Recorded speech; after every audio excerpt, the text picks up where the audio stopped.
ছাত্রবৃন্দ, এই করোনাকালীন সময়ে অনলাইন ক্লাসে সকলকে স্বাগত জানাচ্ছি। আমি অজিত বাসার, junior instructor, Shariatpur polytechnic institute.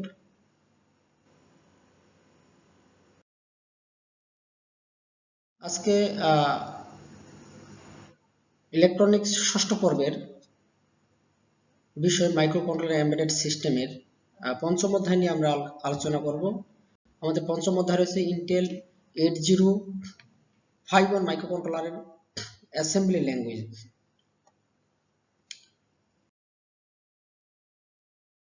তো আমরা ছবিতে দেখছি, আমাদের স্লাইডে দেখানো হয়েছে মাইক্রোকন্ট্রোলার এবং মাইক্রোকন্ট্রোলারের যে টোটাল সেটআপ, একটা বোর্ড সহকারে কিভাবে মাইক্রোকন্ট্রোলার সেটআপ করা হয় সেটা দেখছি। আমরা অ্যাসেম্বলি ল্যাঙ্গুয়েজ, অ্যাসেম্বলার, লিঙ্কার ও আইডি এর সংজ্ঞা নিয়ে আলোচনা করব। যে অ্যাসেম্বলি ল্যাঙ্গুয়েজ কি, এটা আমি অ্যাসেম্বলি ল্যাঙ্গুয়েজে যাওয়ার আগে একটা উদাহরণ দিতে যাচ্ছি যে আমি বাঙালি, তাই বাংলা ভাষা এবং পাশাপাশি ইংলিশ ভাষা বা আর দু একটি ভাষা যদি আমাকে বলা হয়, আমি যেটা জানি এই ভাষায় কেউ যদি আমার সাথে কথা বলতে চায় তাহলে আমি বুঝবো বা আমি বুঝতে পারবো। ঠিক একইভাবে আমাদের যে 8051 যে মাইক্রোকন্ট্রোলারটা রয়েছে তাকে দিয়ে কাজ করানোর জন্য তাকে কিছু নির্দিষ্ট ল্যাঙ্গুয়েজ অ্যাপ্লাই করতে হয়। এটা না করা পর্যন্ত আমাদের যে মাইক্রোকন্ট্রোলার রয়েছে সেটা কিছুই বুঝবে না। তো কম্পিউটার বা অন্যান্য প্রোগ্রামযোগ্য ডিভাইসের কেন্দ্রীয় প্রক্রিয়াকরণ অংশের জন্য মানুষের বোধগম্য নির্দেশনা ব্যবহার করে রচিত একটি নিম্ন স্তরের প্রোগ্রামিং ভাষা হলো অ্যাসেম্বলি ল্যাঙ্গুয়েজ। এটি মেশিন ভাষা বাইনারিতে রচিত থেকে এক ধাপ উপরে, কিন্তু মানুষের অত্যন্ত বোধগম্য ভাষা, হাই লেভেল ল্যাঙ্গুয়েজ। এবং অ্যাসেম্বলি ল্যাঙ্গুয়েজ ভাষার নির্দেশন সমূহকে নিউমেনিক বলা হয়। এটা কম্পিউটারের একটা ল্যাঙ্গুয়েজ বা ভাষা যার প্রকাশ কোনো বিশেষ কম্পিউটারের মেশিন ভাষার নির্দেশনে মানুষকে বোধগম্য সাংকেতিক সমতুল্য। এটি একটা লো লেভেল ল্যাঙ্গুয়েজ যা প্রোগ্রামকে মেশিন কোডের উপর সম্পূর্ণ নিয়ন্ত্রণের সুবিধা দেয়। এরপর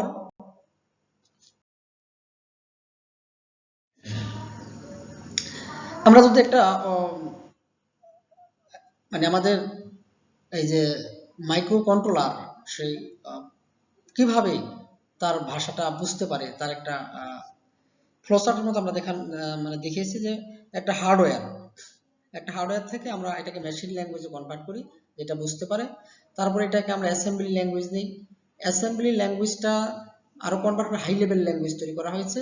এই হাই লেভেল ল্যাঙ্গুয়েজগুলোর মধ্যে মানে ফরটান, সি, প্যাসকেল, এগুলো হচ্ছে ল্যাঙ্গুয়েজ। এই ল্যাঙ্গুয়েজের সাহায্যে আমরা বর্তমানে 8051 এবং অন্যান্য যে মাইক্রোকন্ট্রোলার রয়েছে সেগুলোকে আমরা কাজ করাতে পারি। এই ল্যাঙ্গুয়েজের সাহায্যে, এটার সাহায্যে আমরা প্রোগ্রাম করলে, আমরা ইনস্ট্রাকশন যখন দিই তখন মাইক্রোকন্ট্রোলার বুঝতে পারে।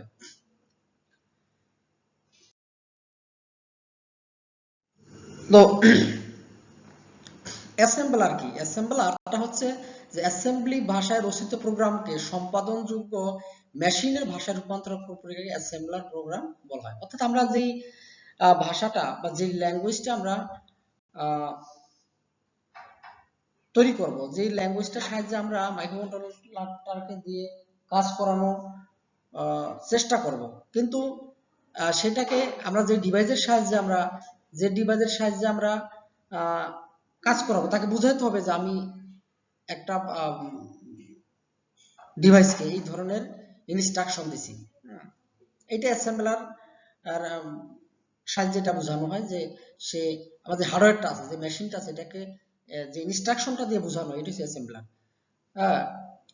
এবং অ্যাসেম্বলি ফাইলকে আমরা একটা ইনস্ট্রাকশন দেওয়ার পর যখন এটা একটা ফাইলে রূপান্তরিত, অবজেক্ট ফাইল বলে, এবং বাইনারি ডিজিট 0-1 নিয়ে অবজেক্ট ফাইল গঠিত, যা মেশিন সরাসরি বুঝতে এবং সম্পাদন করতে পারবে। এছাড়া আমাদের সফটওয়্যার বা অন্যান্য যে অ্যাপ্লিকেশন উন্নয়নকারীকে কম্পিউটার হার্ডওয়্যার আর্কিটেকচার এবং এর উপাদান সম্পর্কে পরিচালনা বা ব্যবস্থাপনা এবং ফাইল থেকে তথ্য উদ্ধার কাজে এটা সহায়তা করে থাকে।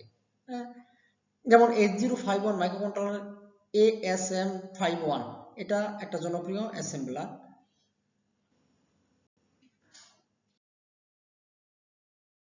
লিঙ্কার কি? হ্যাঁ, লিঙ্কার এমন একটা প্রক্রিয়া বা একটা প্রসেস যেটা প্রোগ্রাম ইউটিলিটি প্রোগ্রামের মাধ্যমে কোনো একটা বিশেষ পরিবেশে দুই বা ততোধিক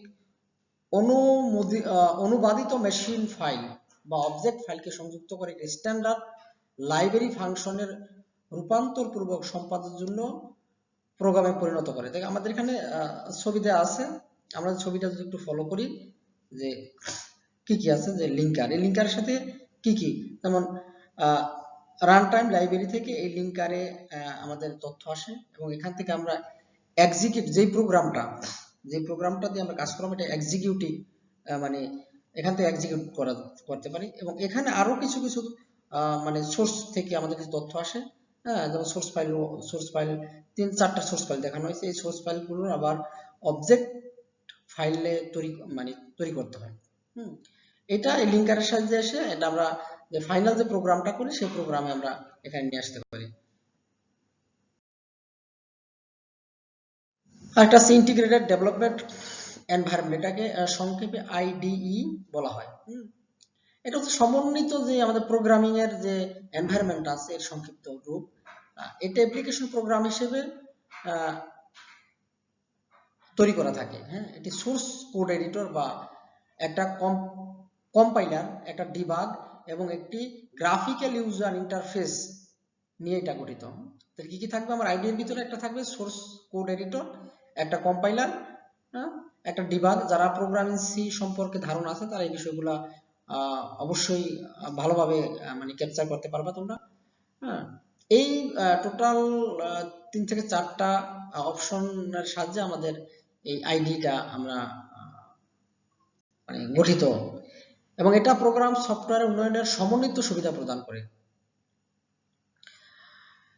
আমাদের বর্তমানে যে মডার্ন যে ধরনের আইডি ব্যবহার, তাতে ইন্টেলিজেন্ট কমপ্লিটেশন বৈশিষ্ট্য থাকে, অর্থাৎ সে খুব দ্রুত, খুব তাড়াতাড়ি কোনো প্রোগ্রামকে কমপ্লিশন করতে পারে। এটি স্বতন্ত্র একটি প্রোগ্রাম বা অন্য প্রোগ্রামের অংশ হতেও পারে, যেমন বেসিস প্রোগ্রামিং ল্যাঙ্গুয়েজ মাইক্রোসফট অফিসে ব্যবহৃত হতে পারে। এটা অন্য কথা। আমরা এরপরে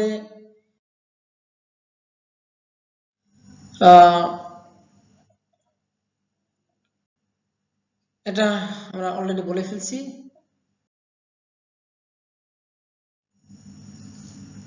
আমরা একটু দেখতে পাচ্ছি যে কি কি অ্যাসেম্বলি ভাষায় আমাদের নির্দেশনাগুলো রয়েছে, কি কি ধরনের ইনস্ট্রাকশন আমরা পাই, যেমন লেবেল, অপকোড, অপারেন্ড, হ্যাঁ, কমেন্টস। লেবেলটা কি? লেবেলটা হচ্ছে প্রোগ্রামের কোনো নির্দেশনার লাইনকে নাম দ্বারা প্রকাশ করার জন্য এটা ব্যবহার করা হয়। যে আমরা যে ইনস্ট্রাকশনটা কোথায়, যে ইনস্ট্রাকশনটা ব্যবহার করব তার নাম প্রকাশের জন্য এটা ব্যবহার করা হয়। এটা অনুসরণকারী নির্দেশনা ঠিকানা প্রকাশ করে, অর্থাৎ যখন অনুসরণকারী নির্দেশনাকে শাখায়িত করা, ব্রাঞ্চিং হয়, তখন এই লেভেলে ব্রাঞ্চ জাম্প ইনস্ট্রাকশন অপারেন্ড হিসেবে ব্যবহৃত হতে পারে। এই যে আমাদের এখানে আমরা যদি একটু খেয়াল করি, এই লেভেল একটি কোলন চিহ্ন দ্বারা সমাপ্ত হয়। আমরা যখন প্রোগ্রাম করব অবশ্যই এই বিষয়গুলো আমরা দেখতে পারবো। এবং এই লেভেলটা অবশ্যই 31 এই লেটারের মধ্যে শেষ করতে হবে। হ্যাঁ, যেমন ইনস্ট্রাকশন ম্যানোমিক যেটা বা অ্যাসেম্বলার ডিরেক্টিভ সমূহকে সংক্ষিপ্ত শব্দ বিধায় লেভেল হিসেবে ব্যবহার করা যাবে না। অপকোড, যেটা এই যে অপকোড এটা অ্যাসেম্বলি ভাষার ম্যানোমিক বা অ্যাসেম্বলার ডাইরেক্টিভ সমূহ অপারেশন কোড উৎপন্ন করে। আমরা যখন কোন ইনস্ট্রাকশন দেব তখন ওরা নির্দিষ্ট কোড ব্যবহার করে, সেই কোড অনুযায়ী সে বুঝতে পারে, এটাকে অপারেশন কোড বলা হয়, যে আমার কি কাজটা করতে হবে।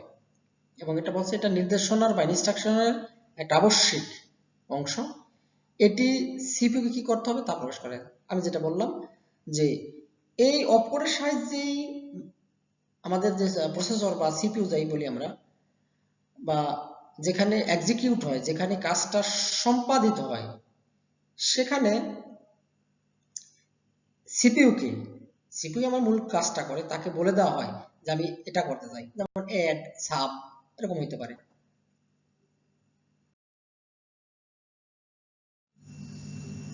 অপারেন্ড, হ্যাঁ, অপারেন্ডের এখানে ঐচ্ছিক বলা আছে, যে তথ্যের উপর নির্দেশনা আরোপিত হয়, তা হলো অপারেন্ড। আমরা যে ইনফরমেশনটা দেব, হ্যাঁ, এই ইনফরমেশনের যে ইনস্ট্রাকশনটা থাকবে, এটা হচ্ছে অপারেন্ড। অপারেন্ড হিসেবে আমরা নিম্নোক্ত রাশিগুলো ব্যবহার করি। একটা যে ডাটা ভ্যালু থাকবে অবশ্যই, সিপিইউ রেজিস্টার কোথায়, আমরা এটা করব, মেমোরি লোকেশনটা থাকবে, ইনপুট আউটপুট পোর্ট থাকবে। আমরা যদি একটু খেয়াল করি যে অপারেন্ডের সম্ভাব্যতা সম্পূর্ণ নির্ভর করে অপারেশনের উপরে, আমাদের কি কাজটা হবে সেই অনুযায়ী অপারেন্ড কাজ করে। হ্যাঁ, কি অপারেশন করবো আমরা, কোন কোন নির্দেশনে এক বা একাধিক অপারেন্ড থাকতে পারে, আবার কোনটিতে অপারেন্ড থাকেই না, যেমন আর ইটি। আমরা এই যে ইনস্ট্রাকশন, ডেস্টিনেশন, সোর্স, একটা কমেন্টস এর যে বিষয়টা, কমেন্টস এটা একটা নির্দেশনা মন্তব্য, এটা নির্দেশনা লাইনের শেষে স্বতন্ত্র লাইনও হতে পারে। এটা আমরা কিভাবে ব্যাখ্যা করবো, যে লাইনের সেমিকোলন দিয়ে শুরু করতে হয়, অ্যাসেম্বলার এটিকে উপেক্ষা করে, এবং সাবরুটিন ও প্রোগ্রামের বড় বড় অংশ একটি কমেন্ট ব্লক দ্বারা শুরু হবে।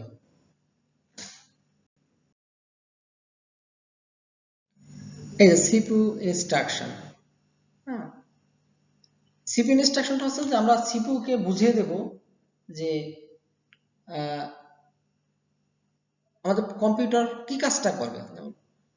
সিপিইউ নির্দেশনাটা হচ্ছে যে কম্পিউটার প্রোগ্রাম করতে কম্পিউটার প্রসেসরকে বুঝিয়ে, মানে প্রদেয় আদেশকে বোঝানো হয় যে আমাদের যে প্রসেসরটা রয়েছে সে কি কাজটা করবে, এটা হচ্ছে সিপিইউ ইনস্ট্রাকশন। হ্যাঁ, এরপর আছে অ্যাসেম্বলার ডিরেক্টিভ। অ্যাসেম্বলার প্রোগ্রামের প্রতি কতগুলো বিশেষ নির্দেশনা, যা কোনো বিশেষ কাজের জন্য অ্যাসেম্বলারকে নির্দেশ প্রদান করে, তখন তাকে অ্যাসেম্বলার ডিরেক্টিভ বলে। এই যে আমাদের এখানে যেমন এরা কোনো প্রতীকের মান ও চলক জমা রাখার ক্ষেত্রকে সংরক্ষণ ও সূচনা করার জন্য ব্যবহৃত হয়।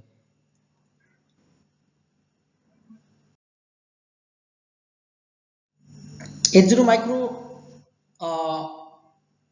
কন্ট্রোলারের খুব জনপ্রিয় কিছু অ্যাসেম্বলার আছে, তার মধ্যে একটা হচ্ছে AS51, ASM51, এবং এটার কিছু ডিরেক্টিভ উল্লেখ করা হলো, যেমন এই যে assembler state control, ORG using, এটা কিন্তু এক ধরনের নির্দেশনা। Symbolic define, segment, equ, set data, I data, X data, bit, code, এটা এক ধরনের নির্দেশনা। আবার বলছি, তো এরকম অনেকগুলো ডিরেক্টিভ দেওয়া আছে।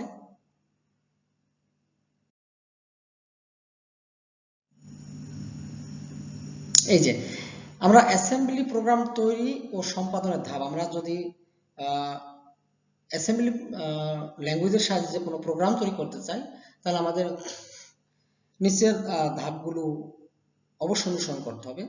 যেমন প্রথম পর্যায়ে প্রোগ্রাম লেখার জন্য একটা এডিটর ব্যবহার করতে হবে।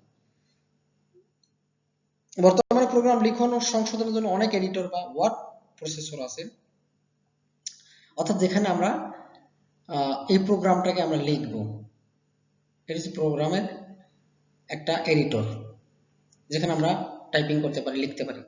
এবং এখানে বলছে যে এখানে উল্লেখ থাকে যে উক্ত এডিটর বা ASCII ফাইল উৎপাদনের সমর্থন থাকতে হবে। অর্থাৎ এই যে ASCII, এটা একটা ফাইল, এই ফাইলটাকে সে ক্রিয়েট করা বা সেভ করা সবকিছু তার সাপোর্ট থাকতে হবে। এডিটরের প্রোগ্রাম লিখে তো এই ফাইলকে সোর্স ফাইল সোর্স ফাইল বলা হয়। Very good. যে আমরা যে এডিটরটা নিব সেখানে এই যে আমরা এই যে প্রোগ্রামটা লিখবো এবং এটা যেখানে থাকবে, অবশ্যই আমরা একটা প্রোগ্রাম করবো, একটা ফাইলে রাখতে হয়, এটাকে আমরা সোর্স ফাইল বলি। এবং অধিকাংশ ক্ষেত্রে অ্যাসেম্বলারের এই সোর্স ফাইলের নাম ডস এর রীতি অনুসারে হয়ে থাকে এবং অ্যাসেম্বলি প্রোগ্রামের ভিত্তি করে ফাইলের বর্ধিত নাম ASM বা SRC হয়। আমরা প্রোগ্রাম যখন করব তখন এটা আমরা দেখতে পারবো। এবং প্রোগ্রামের কোড সমৃদ্ধ এই ASM সোর্স ফাইলকে 805 এর অ্যাসেম্বলারে প্রয়োগ করা হয়। অ্যাসেম্বলার প্রোগ্রামের নির্দেশনাসমূহকে মেশিন কোডে রূপান্তর করা হয়। আমরা অ্যাসেম্বলার যে প্রোগ্রামটা করব, যে ইনস্ট্রাকশনগুলো আমরা দিব, এই ইনস্ট্রাকশনগুলোকে প্রসেসরের বোধগম্য হওয়ার জন্য এটাকে আবার একটা মেশিন কোড বলা হয়। এই কোড অর্থাৎ আমরা প্রথমে এটাকে একটা ইনস্ট্রাকশন আকারে উপস্থাপন, এই ইনস্ট্রাকশনগুলোকে সে কোডে কনভার্ট করবে, যে এই কোড অনুযায়ী আমার প্রসেসর, আমার কম্পিউটার, আমার সফটওয়্যার বুঝতে পারবে যে আমি কি ধরনের ইনস্ট্রাকশন আমরা অ্যাপ্লাই করেছি, এবং একটা অবজেক্ট ফাইল ও একটা লিস্ট ফাইল উৎপন্ন করে। হ্যাঁ, এই বর্ধিত ফাইলের নাম যথাক্রমে OBJ, ফার্স্ট, লিস্ট ফাইল, সমস্ত অপকোড, ঠিকানা, এমনকি অ্যাসেম্বলার কর্তৃক নিরূপিত ত্রুটির তালিকাও উল্লেখ করে, যদি কোনো এরর থাকে সেটাও দেখায়। এরপর আমাদের এটা ঐচ্ছিক হলো প্রোগ্রামের জন্য এটা খুবই দরকারি। মানে ঐচ্ছিক বলতে কি বোঝায়, যে অতিরিক্ত বা এটা প্রয়োজন না এরকম বোঝায় ঐচ্ছিক, এটা মেইন না। কিন্তু এখানে বলছে যে প্রোগ্রামের জন্য এটা খুবই জরুরি, কারণ হচ্ছে প্রোগ্রাম নির্দেশনার সিনট্যাক্স এরর বা ডিবাগ করার জন্য এটিকে ব্যবহার করতে হয়।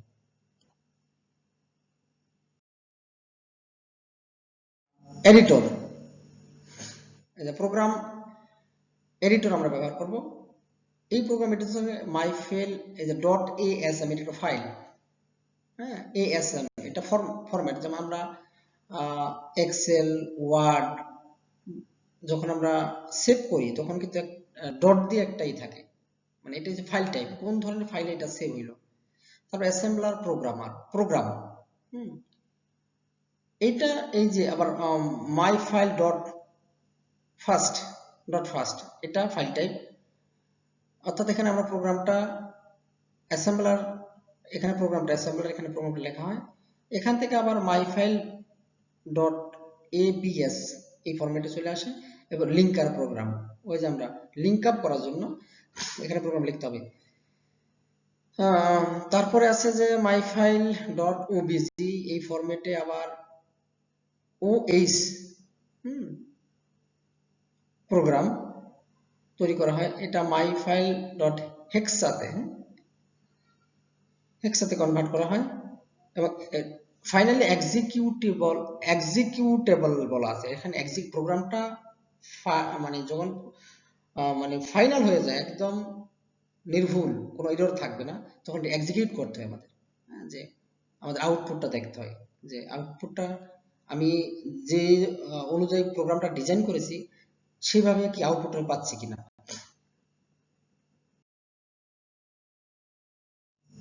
এই যে আমরা এটা অলরেডি করে আসছি, যে সোর্স ফাইল অ্যাসেম্বলি ভাষা প্রোগ্রাম নিম্নলিখিত ফাইলগুলি আমরা দেখতে পাই। যে সোর্স ফাইল, এই ফাইলটার এক্সটেনশনটা হচ্ছে ASM বা SRC, এটা সোর্স ফাইল। লিস্ট ফাইল, এই যে ফাইল এক্সটেনশন, এটা আমি যখন সেভ করব তখন ডট দিয়ে কিন্তু এই জিনিসটা আসবে, যেমন ASM অথবা 1ST, তারপরে ফার্স্ট, তারপরে অবজেক্ট ফাইলটা আসবে OBS। এটা প্রত্যেকটা আলাদা আলাদা কিন্তু ফাইল এক্সটেনশন আছে, যে কোন ফাইলের মাধ্যমে আমরা এটা মানে সেভ করব, সেভ রাখবো।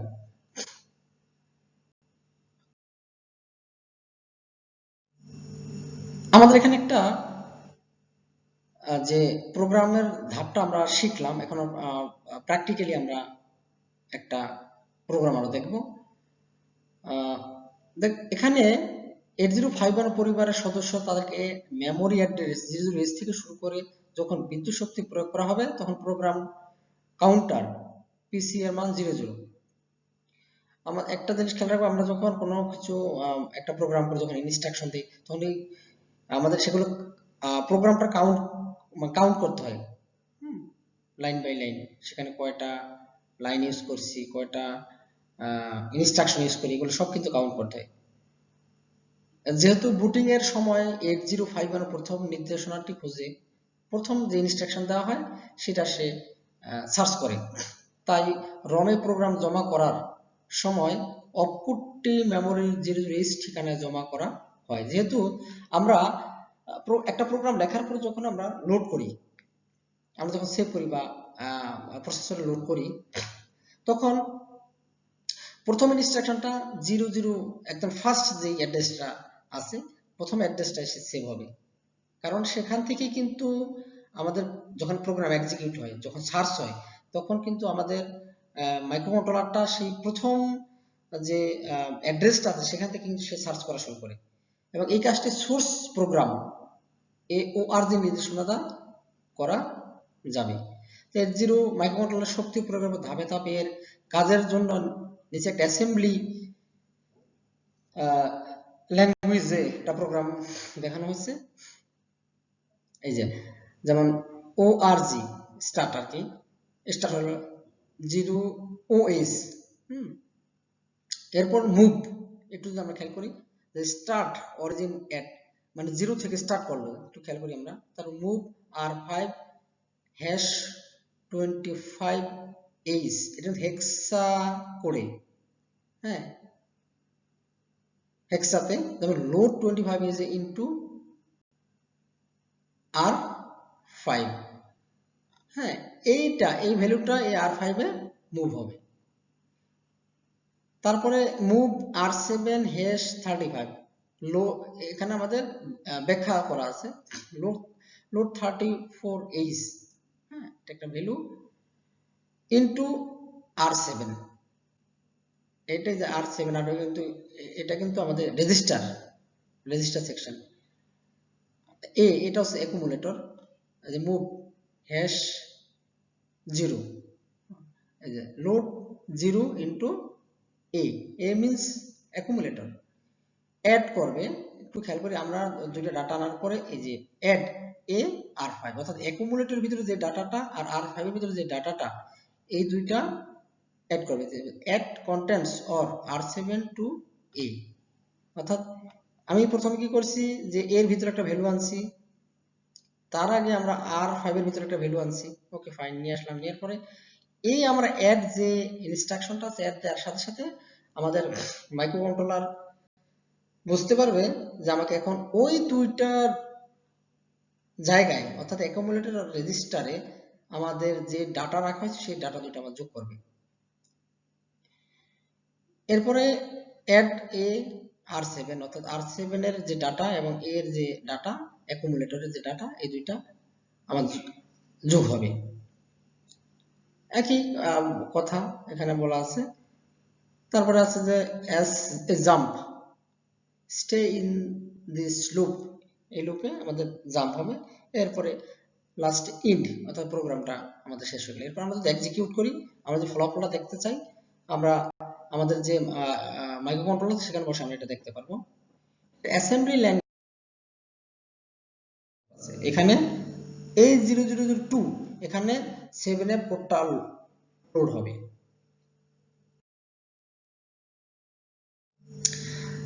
তো এইভাবে আমি এই কথাগুলো অলরেডি বলা হয়ে গেছে, হ্যাঁ, যে আমার যে পিসিতে, হ্যাঁ, আমার ডাটাগুলো এভাবে সেভ হবে।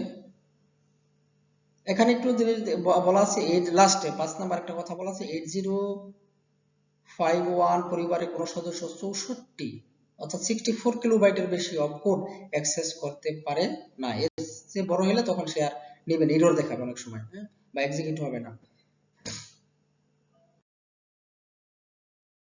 আর একটা ছোট একটা ইদে আছে, অ্যাসেম্বলি ল্যাঙ্গুয়েজে একটা প্রোগ্রাম দেওয়া আছে যে 25H ও 34H দুটি সংখ্যা যোগ করে ফলাফল অ্যাকুমুলেটর জমা রাখার একটা একদম সিম্পল একটা প্রোগ্রাম দেওয়া আছে।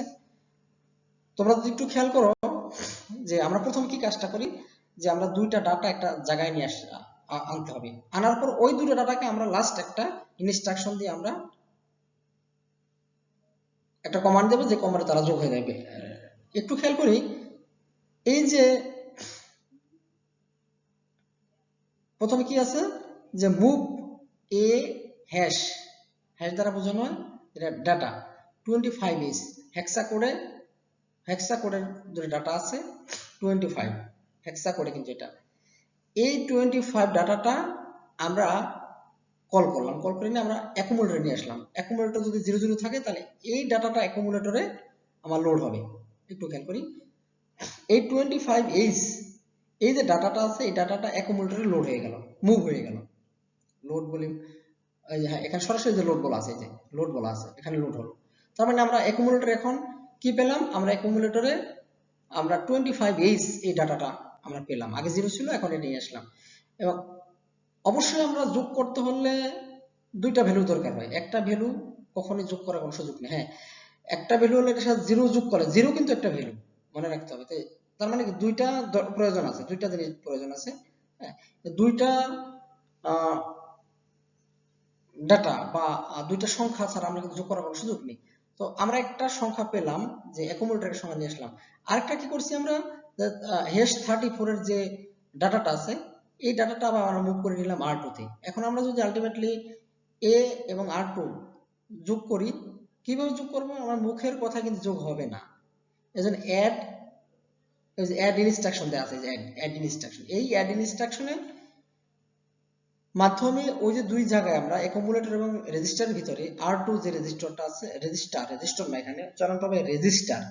এই রেজিস্টারের ভিতরে যে ডাটাটা এবং অ্যাকুমুলেটর যে ডাটাটা সেটা যোগ হয়ে যাবে। এবং আরেকটা কথা বলি যে আমরা যখন এএলইউ পড়েছি, অ্যারিথমেটিক লজিক ইউনিট পড়েছি কম্পিউটার আর্কিটেকচার, সেখানে আমরা দেখছি যে এএলইউর একটা ধর্ম হচ্ছে যে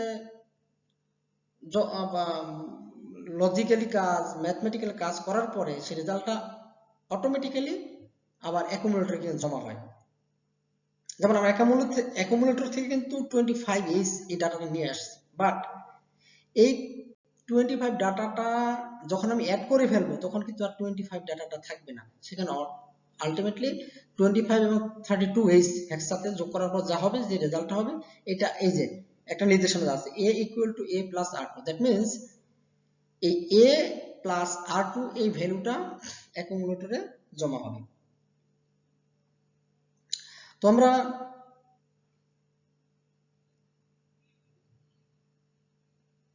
আমি ইনস্ট্রাকশনের কথাগুলো এখানে অলরেডি বলে ফেলছি, এটা লেখা আছে। তো আমাদের চ্যাপ্টারের সমাপ্তি এখানে। সবাইকে ধন্যবাদ জানাচ্ছি। যদি কোনো কিছু জানার থাকে এই ভিডিওতে লাইক কমেন্টস দিয়ে, এবং কোথাও না বুঝলে আমাদের কমেন্টস বক্স থাকবে, সেই কমেন্টস বক্সে অবশ্যই কমেন্টস করে আইডেন্টিফাই করে জানাতে হবে, স্যার এই জায়গাটা বুঝিনি। আমি সবাইকে আমাদের যে